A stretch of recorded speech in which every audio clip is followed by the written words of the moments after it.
अगला क्वेश्चन ये है कि 15 सेमी फोकस दूरी के किसी उत्तल दर्पण से कोई बिंब 10 सेमी दूरी पर रखा है, प्रतिबिंब की स्थिति तथा प्रकृति ज्ञात कीजिए।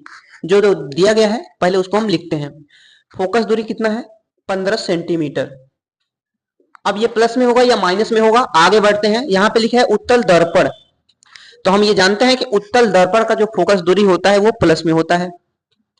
अगर आपको नहीं समझ में आ रहा है तो मैं यहाँ पे बता देता हूँ। उत्तल दर्पण ये होता है जिसका अंदर का भाग पेंट होता है और एक इधर की तरफ कर्व है, उस साइड कर्व है, तो इसका फोकस दूरी ये प्लस हो जाएगा।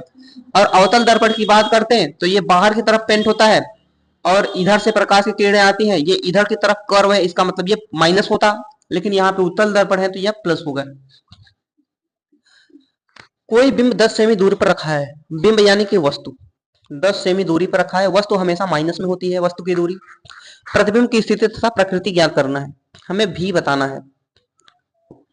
क्योंकि यहाँ पे दर्पण है तो दर्पण सूत्र होता है 1/f बराबर 1/v प्लस 1/u। अब 1/f के स्थान पे 15 रखेंगे, v हमें निकालना है, यहाँ पे प्लस और 1/u हम ये चिन्ह के साथ रखेंगे। यहाँ फार्मूले में प्लस था तो हमने यहाँ प्लस रखा, यहाँ पे u माइनस में तो यहाँ माइनस के साथ रखेंगे। 1/15 ये तो इधर है ही, यहाँ पे ये प्लस गुणे माइनस माइनस होगा और माइनस पूरा इधर आएगा तो ये प्लस होगा 1/10 और बराबर 1/v। इसको हम इधर करते हैं। 15 और 10 का लॉस 30 हुआ, 15 का इसमें भाग देंगे 2 और 2 एकम 2, 10 का भाग देंगे 3 बार, 3 एकम 3 और इधर 1/v, 3 में 2 जोड़ेंगे तो 5/30 बराबर 1/v। इसको काट देंगे तो 1/6 और v को जब उल्टा करेंगे तो ये भी उल्टा हो जाएगा 6 सेंटीमीटर। v का मान हमारे पास आ गया 6 सेंटीमीटर, तो स्थिति तो हो जाएगी 6 सेंटीमीटर। अब हमें बताना है प्रकृति। प्रकृति में हमें यह बताना है कि ये वास्तविक होगा या आभासी होगा।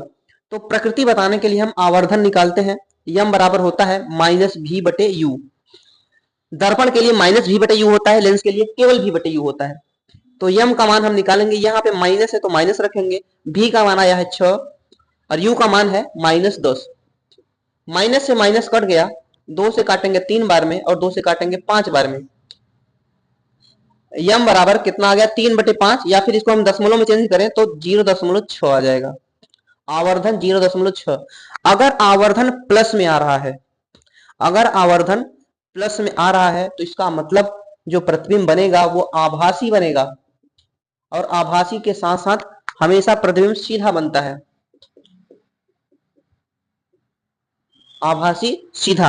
और एक बात और भी ध्यान रखनी है, अगर ये पूछता कि प्रतिबिंब का जो साइज है वस्तु से बड़ा बनेगा या छोटा बनेगा, अगर आवर्धन 1 से छोटा है तो प्रतिबिंब वस्तु से छोटा बनेगा, अगर आवर्धन 1 से बड़ा है तो प्रतिबिंब वस्तु से बड़ा बनेगा, अगर आवर्धन 1 के बराबर आ गया तो इसका मतलब प्रतिबिंब वस्तु के बराबर बनेगा। तो यहाँ पे अगर हमें ये पूछता, क्योंकि यहाँ पे पूछा नहीं गया है, फिर भी मैं बता दे रहा हूं ताकि कॉन्सेप्ट आपको क्लियर रहे।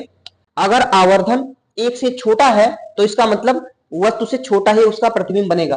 तो ये रहा इस क्वेश्चन का आंसर, आप इसको अच्छे से देख लीजिए। उम्मीद है आपको अच्छे समझ में आ गया होगा। आइए बढ़ते हैं अगले क्वेश्चन की तरफ।